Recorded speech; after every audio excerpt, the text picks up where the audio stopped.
Most people deal with toxic behavior all wrong. They either explode in anger or they stay silent and let it eat them alive from the inside.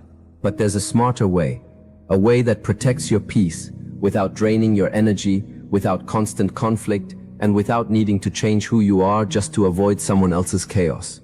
Stay with me, because what I'm about to share might completely change how you handle every difficult person in your life, starting today. Let's start with the first, most important shift. Understanding that you cannot change a toxic person no matter how much effort, patience, or love you put into trying. This is often the hardest truth to accept, because most people naturally want to believe that if they just explain things clearly enough, or show enough kindness, the other person will eventually understand and change their behavior. But here's the reality most people don't want to hear. Toxic behavior usually comes from deep, long-standing patterns, insecurities, unresolved trauma, or simply a lack of self-awareness that developed over many years. These patterns rarely change just because someone else, no matter how well-meaning, tries hard enough to fix them. In fact, the more energy you spend trying to change someone who consistently shows toxic behavior, the more exhausted and drained you often become, while their behavior remains largely unchanged. This doesn't mean people can never grow or change. Genuine change is possible, but it almost always requires the person themselves to recognize their own behavior, take responsibility, and actively want to change, something that cannot be forced or created by someone else's effort alone. Waiting for this kind of internal shift, or trying to force it through your own persistence, often leads to years of frustration, disappointment, and emotional exhaustion. The smartest way to deal with toxic people starts with releasing this need to fix or change them. Instead, your energy becomes far better spent focusing on what you can actually control: your own boundaries, your own reactions, and your own peace of mind. This shift, from trying to control someone else's behavior toward focusing entirely on your own response, is one of the most powerful and freeing realizations you can have when dealing with difficult people. This also means releasing the guilt often associated with this realization. Many people feel guilty for giving up on someone, believing that stepping back somehow means they didn't try hard enough, or that they're abandoning someone who needs help. But recognizing that you cannot control another person's growth or behavior isn't giving up. It's simply accepting reality, allowing you to redirect your energy toward protecting your own well-being, rather than continuing an exhausting, often fruitless effort to change someone who hasn't shown genuine willingness to change themselves. Now let's talk about something equally important: learning to detach emotionally from toxic behavior without becoming cold or completely shutting down your own feelings. Because this balance is exactly what makes this approach so smart and sustainable. Emotional detachment doesn't mean pretending you don't care or suppressing your genuine feelings when someone treats you disrespectfully. It means learning to separate your own sense of worth and peace from the other person's behavior, recognizing that their toxic actions reflect their own internal struggles, insecurities, or unresolved issues, rather than any accurate reflection of your value or worth as a person. This distinction matters significantly. When someone behaves toxically toward you, criticizing unfairly, manipulating situations, or showing consistent disrespect, it's easy to internalize this behavior, believing somehow that you deserve this treatment, or that something about you caused their negative behavior. But healthy emotional detachment means recognizing clearly their behavior says far more about them than it does about you. Practicing this detachment involves consciously reminding yourself, especially during difficult interactions, that you don't need to absorb someone else's negativity as truth about yourself. This might involve internally acknowledging, this behavior reflects their own struggles, not my worth, allowing you to maintain your own emotional stability, rather than becoming destabilized by someone else's toxic actions or words. This emotional detachment also helps you respond more effectively during toxic interactions. When you're not emotionally overwhelmed or personally wounded by someone's behavior, you're able to think more clearly, respond more calmly, and make better decisions about how to handle the situation, rather than reacting impulsively out of hurt, anger, or confusion. It's important to understand that this detachment doesn't mean becoming completely indifferent or emotionally numb. You can still feel genuine hurt, frustration, or disappointment when someone treats you poorly. while simultaneously maintaining enough emotional distance to prevent that behavior from completely destabilizing your own sense of peace and self-worth. This balance, feeling your emotions genuinely while not allowing someone else's toxicity to define your reality, is exactly what creates sustainable, healthy detachment. As you continue practicing this emotional detachment, you'll likely notice significant improvement in how you handle toxic interactions, maintaining greater clarity, composure, and emotional stability, rather than becoming overwhelmed or destabilized every time someone displays difficult or toxic behavior toward you. Learning the specific skill of not engaging with toxic bait, because toxic people often deliberately, sometimes unconsciously, try to provoke reactions that keep you trapped in unnecessary conflict or drama. Toxic behavior frequently includes what we can call bait, provocative comments, exaggerated accusations, or manipulative statements specifically designed, whether consciously or unconsciously, to pull you into an emotional reaction. This might look like an unfair accusation meant to make you defensive, a passive-aggressive comment meant to provoke frustration, or an exaggerated claim meant to make you feel guilty or responsible for something that isn't genuinely your fault. The smartest way to handle this bait is learning to recognize it clearly, without automatically taking the hook. This requires developing awareness, noticing when a comment or situation seems specifically designed to provoke an emotional reaction, rather than genuinely seeking resolution or understanding. Once you recognize this pattern, you gain the power to choose whether or not to engage, rather than automatically reacting out of habit or emotional impulse. Not engaging doesn't mean ignoring the person completely or refusing to communicate at all. It means choosing not to take the specific bait being offered, redirecting the conversation instead toward calm, factual communication, or simply declining to respond to provocative statements that clearly aren't seeking genuine resolution. This might sound like calmly stating, "I don't think this conversation is productive right now," rather than engaging in defensive arguments or emotional explanations that only feed into the toxic dynamic. This skill requires practice, particularly because toxic bait can sometimes feel deeply personal or urgent in the moment, making it difficult to resist the automatic urge to defend yourself or correct what feels like an unfair accusation. But learning to pause, recognize the bait, and consciously choose not to engage protects your emotional energy significantly, preventing you from becoming trapped in repetitive, exhausting cycles of conflict that rarely lead to genuine resolution anyway. It's also helpful to remember that not engaging with toxic bait doesn't mean you're weak or avoiding necessary confrontation. In fact, this skill often requires significant emotional strength and discipline, choosing calm, strategic non-engagement over impulsive emotional reaction, even when everything inside you wants to immediately defend yourself or correct the situation. As you continue practicing this skill, recognizing toxic bait and consciously choosing not to engage, you'll likely notice significant reduction in unnecessary conflict and emotional exhaustion, allowing you to maintain your own peace and clarity, rather than becoming repeatedly trapped in draining, unproductive cycles of toxic interaction. Let's talk now about something essential: understanding how to set boundaries with toxic people specifically, because boundaries with genuinely toxic individuals often require a different approach than boundaries within healthier relationships. With generally reasonable people, boundaries often work well through clear communication, simply explaining your needs, and trusting that the other person will respect your request moving forward. But toxic individuals frequently respond differently to boundaries, sometimes escalating their behavior, testing your limits repeatedly, or attempting to manipulate you into abandoning the boundary altogether. Understanding this difference helps you set boundaries more effectively and realistically with toxic people specifically. The smartest approach involves setting clear, simple boundaries without excessive explanation or justification. Toxic individuals often use lengthy explanations as opportunities to argue, manipulate, or twist your words against you. Instead, practice stating boundaries directly and briefly, such as, "I won't continue this conversation if you speak to me that way," without providing extensive justification that opens the door for further manipulation or argument. It's also important to prepare yourself mentally for pushback. Since toxic individuals often initially resist or test new boundaries more intensely than emotionally healthy people typically would, This pushback doesn't mean your boundary is wrong or ineffective. It simply reflects the toxic pattern attempting to regain control through resistance. Remaining calm and consistent during this pushback phase, without becoming defensive or abandoning your boundary, is crucial for the boundary to remain effective long-term.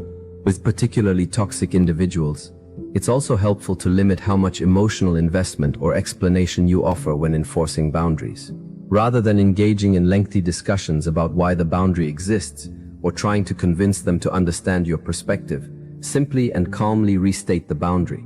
Then follow through with appropriate action if the behavior continues, whether that means ending a conversation, limiting contact, or creating additional distance as needed. In some cases, particularly with individuals who consistently refuse to respect boundaries despite repeated, clear communication, the smartest approach might involve significantly limiting contact, or in more serious situations, removing the person from your life entirely. This isn't a failure of your boundary-setting skills. It's simply recognizing that some individuals are unwilling or unable to respect healthy boundaries, regardless of how clearly or calmly they're communicated. As you continue practicing these boundary-setting strategies specifically tailored for toxic individuals, you'll likely notice greater protection of your own peace and emotional well-being, even when dealing with people who consistently resist or test the boundaries you've established. Let's talk now about something important: understanding the specific challenge of dealing with toxic family members. Because family relationships often present unique complications that make handling toxic behavior significantly more difficult than with friends, co-workers, or acquaintances. Family dynamics carry deep history, emotional attachment, and often long-standing expectations around loyalty and obligation, making it particularly challenging to apply boundaries or emotional detachment with toxic family members. Many people feel deep guilt or conflict when considering limiting contact or setting firm boundaries with parents, siblings, or other close relatives, even when that person's behavior is genuinely harmful to their emotional well-being. Here's an important truth to understand: being family doesn't automatically entitle someone to unlimited access to your time, energy, or emotional well-being, especially if their behavior consistently causes genuine harm. While family relationships often deserve extra effort and patience compared to other relationships, this doesn't mean tolerating ongoing toxic behavior indefinitely, simply because of family obligation or guilt. When dealing with toxic family members, it often helps to introduce boundaries gradually, rather than expecting immediate dramatic change in long-standing family dynamics.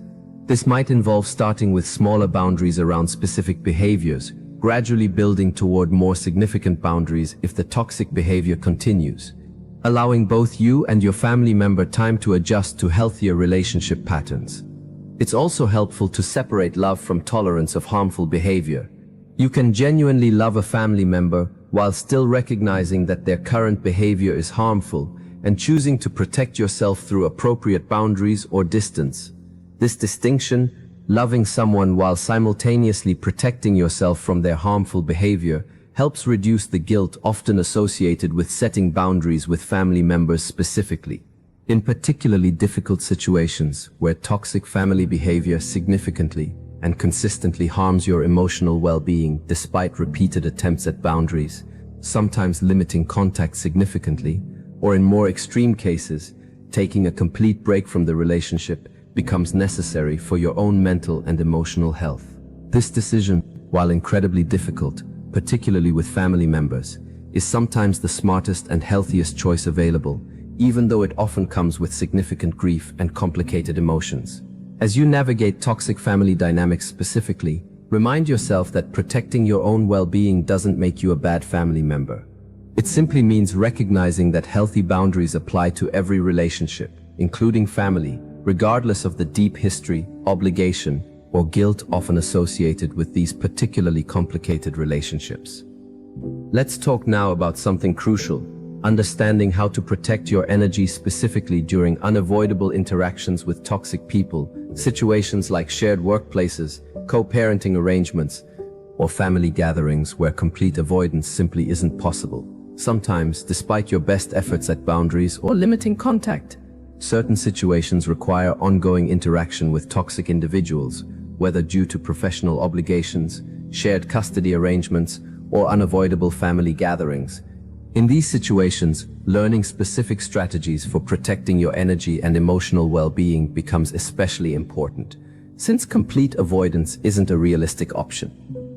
One helpful strategy involves mentally preparing yourself before these unavoidable interactions.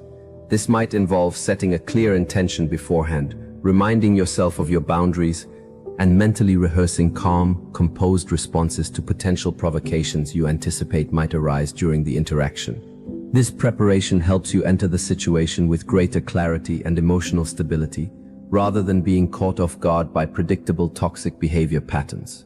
During the actual interaction, practicing the emotional detachment and non-engagement strategies discussed earlier becomes particularly valuable. Focus on keeping conversations brief, factual, and purpose-focused, especially in professional or co-parenting situations, avoiding unnecessary personal engagement that might open the door for toxic behavior or manipulation to occur. It's also helpful to have a clear exit strategy or time limit in mind for unavoidable interactions, particularly during family gatherings or social situations. Knowing that you have a planned departure time or specific boundaries around how long you'll engage in the interaction provides psychological relief and control, even within a situation you can't completely avoid. After these unavoidable interactions, prioritizing intentional recovery time becomes especially important. This might involve engaging in calming activities, spending time with supportive people, or simply allowing yourself quiet space to process and release any emotional tension the interaction might have created. Recognizing that these interactions genuinely require additional emotional recovery, rather than expecting yourself to immediately move on without any need for decompression, helps protect your overall emotional well-being long-term. It's also helpful to build a support system specifically for these situations. Trusted friends or family members who understand the specific challenges of your unavoidable toxic relationships, providing emotional support and perspective before and after difficult interactions. As you continue developing these specific strategies for unavoidable interactions with toxic individuals, you'll likely notice significantly improved ability to protect your emotional energy and well-being, even in situations where complete avoidance or distance simply isn't a realistic or immediate option available to you. Let's talk now about something powerful: understanding how to recognize and heal from the specific emotional impact toxic relationships often leave behind, even after you've successfully implemented boundaries or limited contact. Dealing with toxic people, particularly over extended periods, often creates lasting emotional impact, self-doubt, anxiety, difficulty trusting your own perceptions, or heightened sensitivity in future relationships. Recognizing and addressing this impact becomes an important part of the smartest overall approach to dealing with toxic people, since simply setting boundaries or limiting contact doesn't automatically heal the emotional wounds these relationships may have created. One common effect involves self-doubt, particularly if the toxic relationship involved manipulation or gaslighting.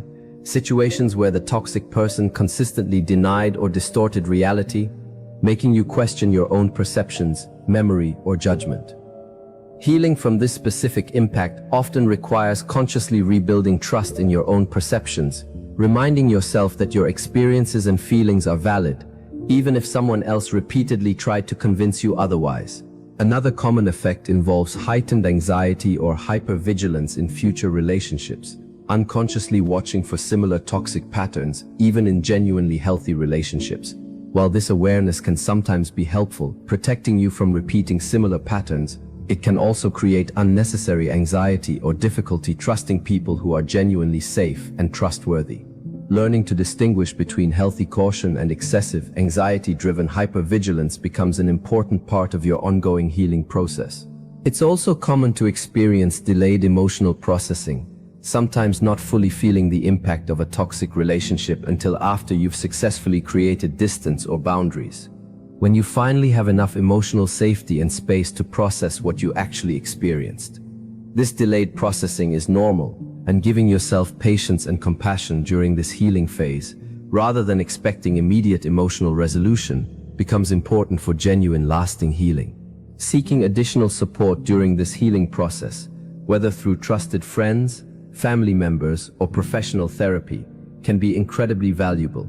particularly if the toxic relationship was especially prolonged, intense, or emotionally damaging. Professional support specifically can help you process complex emotions, rebuild self-trust, and develop healthier relationship patterns moving forward. As you continue this healing journey, remind yourself that recovering from the emotional impact of toxic relationships takes genuine time and patience, allowing yourself grace throughout this process. Rather than expecting immediate emotional resolution simply because you've successfully implemented boundaries or created distance from the toxic individual. Let's talk now about something important: understanding how to distinguish between someone going through a difficult moment or season versus someone displaying genuinely toxic, consistent patterns of behavior, because this distinction significantly impacts how you should respond. Not every difficult interaction indicates a toxic person. Everyone experiences challenging moments, stress, grief, exhaustion, or personal struggles that might temporarily affect their behavior, sometimes resulting in short-term irritability, defensiveness, or difficult communication. This doesn't necessarily indicate a toxic pattern. It might simply reflect a temporarily difficult season in someone's life, deserving patience and understanding rather than immediate boundary setting or distance. Genuinely toxic behavior, however, involves consistent, repeated patterns over time, not isolated incidents during particularly stressful periods. This might include ongoing manipulation, consistent disrespect, repeated boundary violations despite clear communication, or a persistent pattern of behavior that consistently prioritizes their own needs at the genuine expense of your well-being, regardless of context or circumstances. Learning to distinguish between these situations requires honest reflection and pattern recognition over time. Ask yourself, is this difficult behavior isolated to a specific challenging period, likely to improve as circumstances change? Or does this behavior represent an ongoing, consistent pattern, regardless of external circumstances or explanations? This distinction significantly impacts whether patience and continued support or firmer boundaries and distance represents the smartest response. It's also helpful to notice how someone responds when you express genuine concern or address difficult behavior directly. Someone going through a temporarily difficult period, but who isn't genuinely toxic, will often show genuine reflection, acknowledgement, or effort to improve their behavior when given feedback. A genuinely toxic individual, however, often responds with denial, deflection, blame, or continued manipulation, rather than genuine accountability or effort toward change. This distinction matters significantly, since applying overly harsh boundaries with someone genuinely going through a difficult season, rather than displaying consistent toxic patterns, might unnecessarily damage a relationship that could have benefited from patience and continued support instead. Conversely, extending excessive patience toward genuinely toxic patterns, mistakenly believing they represent temporary difficulty rather than consistent harmful behavior, often leads to prolonged unnecessary suffering and emotional exhaustion. As you continue developing this important discernment, distinguishing between temporary difficulty and genuinely toxic patterns, you'll become significantly more effective at responding appropriately to each situation, extending patience and support where genuinely warranted, while protecting yourself through appropriate boundaries when facing consistent, genuinely toxic behavior patterns. Let's talk now about something powerful: understanding how self-care and personal fulfillment become essential protective factors when navigating relationships with toxic people, because your overall emotional resilience significantly impacts your ability to handle these challenging situations effectively. When your own emotional, mental, and physical well-being are consistently neglected, you become significantly more vulnerable to the negative impact of toxic relationships. Exhaustion, stress, and emotional depletion make it much harder to maintain healthy boundaries, recognize manipulation clearly, or respond to toxic behavior with the calm composure we've discussed throughout this video. This is why prioritizing genuine self-care isn't a luxury when dealing with toxic people. It's an essential protective strategy.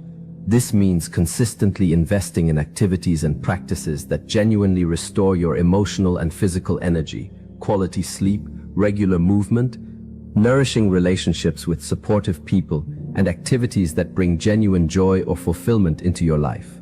When these foundational elements of well-being remain strong, you naturally develop greater resilience and clarity when navigating challenging relationships or toxic behavior. It's also important to maintain fulfilling connections and activities outside of any single toxic relationship, whether it's a difficult family member, challenging coworker, or complicated friendship. When your entire emotional world revolves around a single toxic relationship, even one you're actively managing with healthy boundaries, it becomes much harder to maintain perspective and emotional stability. But when you have a rich, fulfilling life filled with supportive relationships and meaningful activities, the impact of any single toxic relationship becomes significantly less overwhelming. Additionally, prioritizing self-care means paying attention to your own emotional state regularly, checking in honestly with how specific relationships or interactions genuinely affect your overall well-being. This ongoing self-awareness helps you notice earlier when a relationship's toxic impact might be exceeding what appropriate boundaries can effectively manage, allowing you to make more informed decisions about additional distance or changes that might become necessary. This focus on self-care and personal fulfillment isn't about ignoring or avoiding difficult relationships entirely. It's about ensuring you have the genuine emotional resources and resilience needed to navigate these challenging situations effectively, rather than depleting yourself to the point where even healthy strategies become difficult to implement or maintain consistently. As you continue prioritizing your own well-being, alongside the strategies we've discussed throughout this video, you'll likely notice significantly improved resilience and clarity when navigating toxic relationships. Maintaining the emotional strength and stability needed to implement healthy boundaries and strategic responses, rather than becoming overwhelmed or depleted by consistently difficult interactions. Let's talk now about something important: understanding how to communicate about toxic relationships with other people in your life, without becoming trapped in constant venting or negativity that ultimately doesn't serve your healing or well-being. When navigating toxic relationships, it's natural and often helpful to talk with trusted friends or family members about your experiences, gaining perspective, validation, and emotional support during difficult situations. However, there's an important distinction between healthy processing conversations and repetitive venting that keeps you emotionally stuck, rehashing the same frustrations repeatedly without genuine movement toward healing or resolution. Healthy processing conversations typically involve genuine reflection, seeking perspective or advice, and ultimately moving toward clarity, decision-making, or emotional release. These conversations often leave you feeling somewhat lighter or clearer afterward, even if the underlying situation remains challenging. Repetitive venting, however, often involves repeatedly discussing the same frustrations without genuine movement forward, sometimes even reinforcing negative emotions rather than helping you process and release them effectively. Learning to notice this distinction in your own conversations about toxic relationships becomes important for your overall emotional well-being. If you notice yourself repeatedly discussing the same situation with multiple people, without genuine progress toward decisions, boundaries, or emotional healing, it might be helpful to shift your approach, perhaps limiting these conversations to fewer, more focused discussions with trusted individuals, rather than repeatedly venting to everyone willing to listen. It's also helpful to be selective about who you discuss these situations with, choosing people who offer genuine support and helpful perspective, rather than those who might inadvertently reinforce negativity, drama, or unhelpful advice that doesn't genuinely support your healing and boundary-setting efforts. Trusted friends or family members who understand healthy boundaries themselves often provide more valuable support than those who might encourage excessive drama or conflict.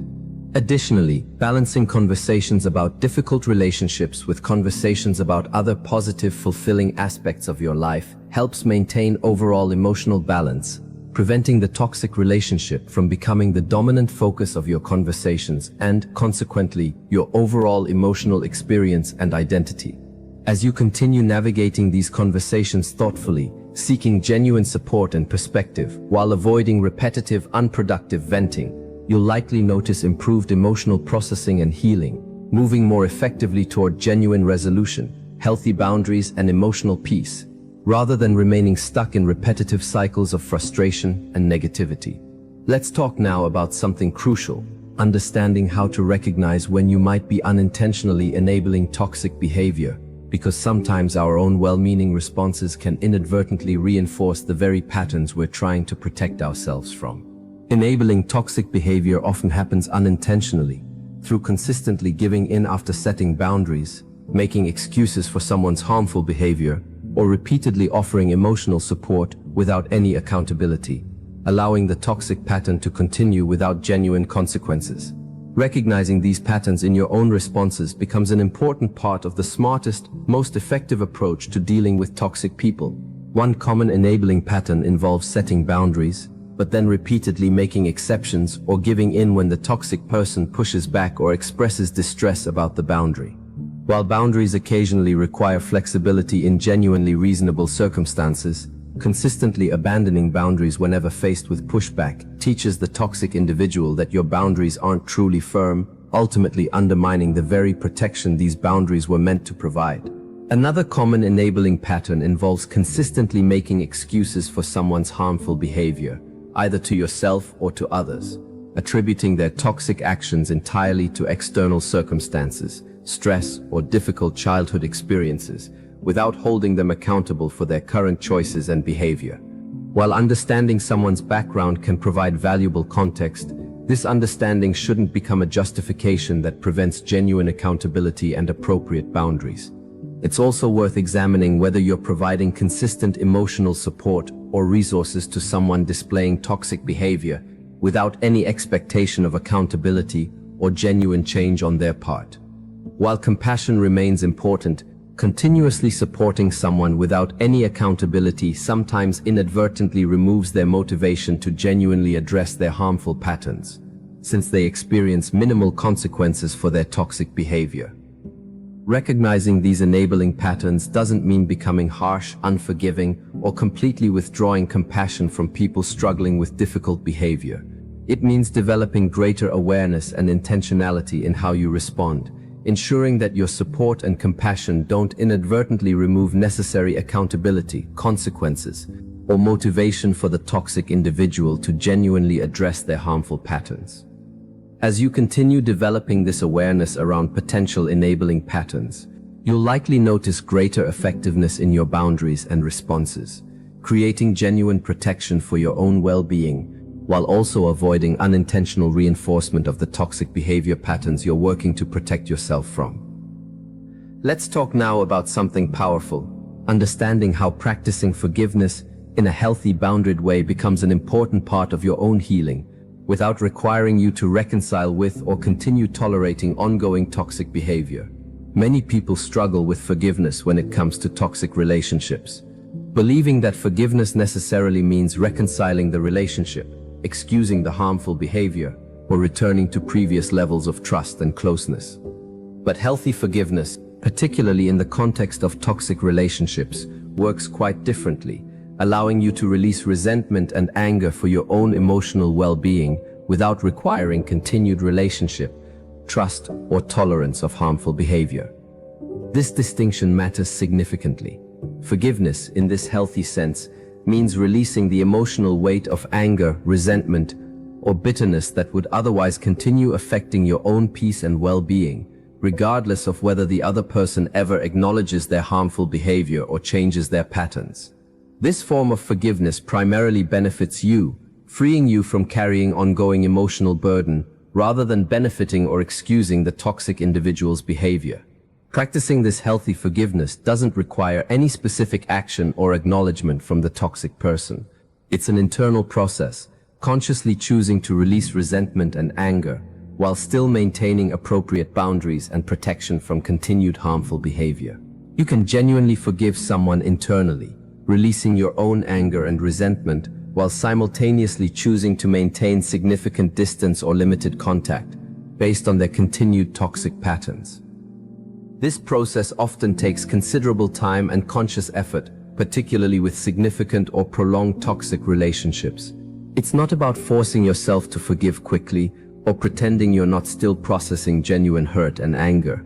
Genuine forgiveness develops gradually, often requiring patience, self-compassion, and sometimes additional support through therapy or trusted conversations as you work through the complex emotions involved in healing from toxic relationships. It's also important to recognize that forgiveness doesn't mean forgetting or ignoring the reality of what happened. You can forgive someone internally, releasing personal resentment, while still maintaining clear, realistic understanding of their patterns and behavior, using this understanding to inform appropriate boundaries and decisions about future contact or relationship, rather than naively forgetting genuine harmful patterns simply because you've worked toward internal forgiveness. As you continue this process of healthy forgiveness, remember that this practice ultimately serves your own healing and peace, rather than excusing or minimizing the toxic behavior you've experienced, allowing you to move forward with greater emotional freedom while still maintaining the wisdom and boundaries necessary to protect yourself from continued harm. Let's talk now about something important: understanding how to rebuild trust in yourself and your own judgment after navigating toxic relationships. Because these experiences often significantly impact your confidence in trusting your own perceptions and decisions moving forward. Toxic relationships, particularly those involving manipulation, gaslighting, or consistent boundary violations, often leave people questioning their own judgment, wondering how they didn't recognize the toxic patterns sooner, or doubting their ability to trust their own perceptions in future relationships.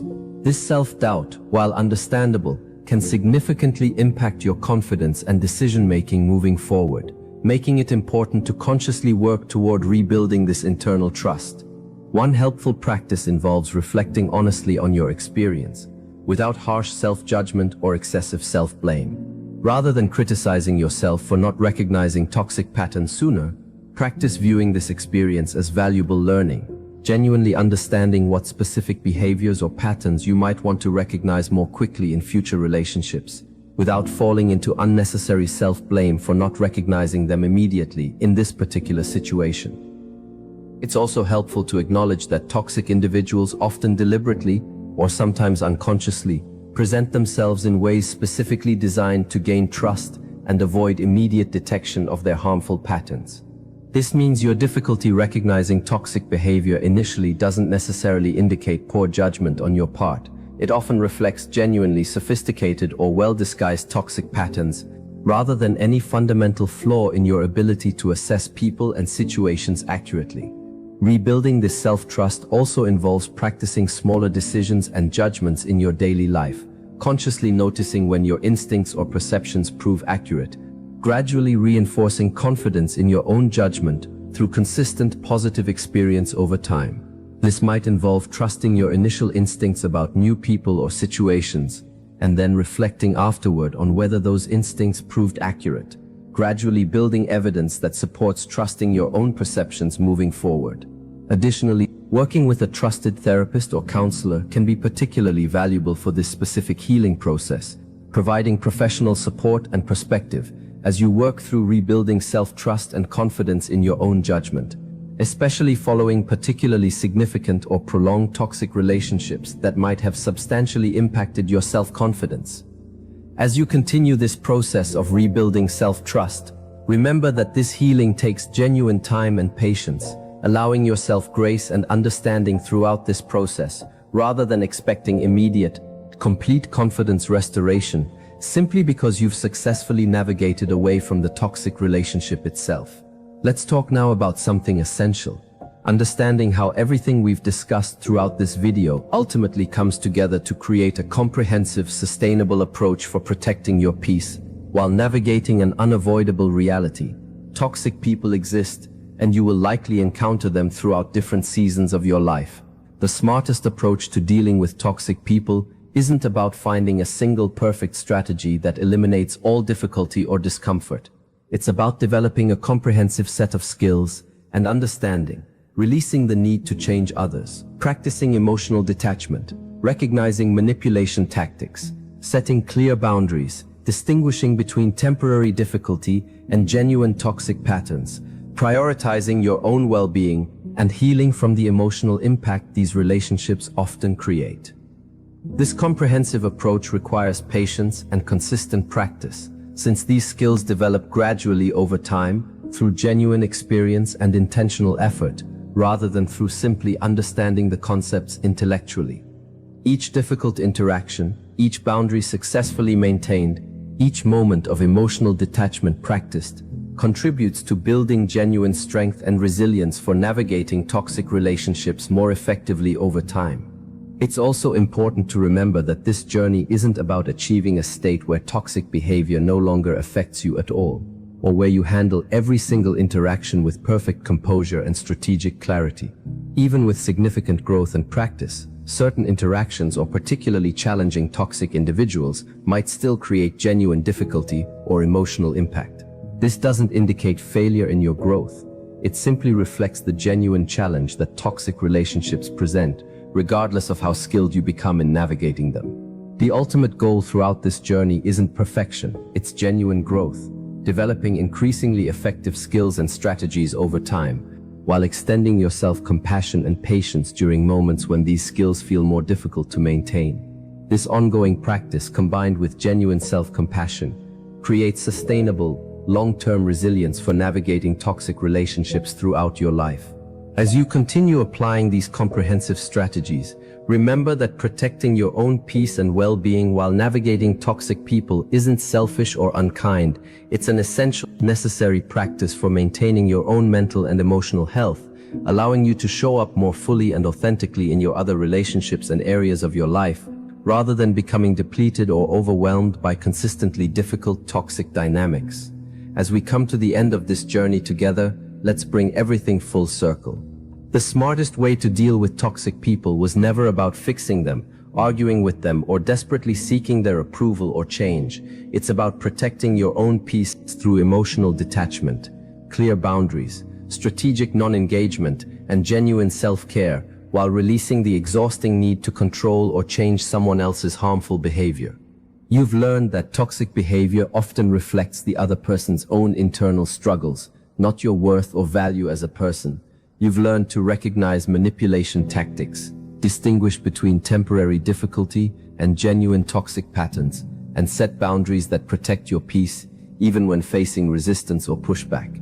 You've also learned the importance of healing from the emotional impact these relationships create, rebuilding trust in your own judgment, and practicing healthy forgiveness that serves your own well-being. Most importantly, you've learned that this journey requires patience, self-compassion, and consistent practice, rather than expecting immediate, perfect mastery. Each boundary maintained, each moment of emotional detachment practiced, and each step toward genuine healing contributes to building lasting strength and resilience for navigating difficult relationships throughout your life. Moving forward, carry these lessons with you into every interaction, every relationship, every moment where toxic behavior tests your peace and boundaries. Protect your energy, trust your own judgment, and remember that choosing your own well-being over someone else's toxic patterns isn't selfish. It's simply the smartest, healthiest way to move through this life with genuine peace and strength. If this video gave you clarity, strength, or a new way to protect your peace from toxic people, take a moment right now. Like this video so it reaches someone else who genuinely needs to hear this today. Subscribe to this channel, because this is only the beginning of the wisdom we'll continue exploring together. And leave a comment below, sharing which part of this video resonated with you the most. I read every single one. This has been Master Shen. Protect your peace, stay strong, and I'll see you in the next one.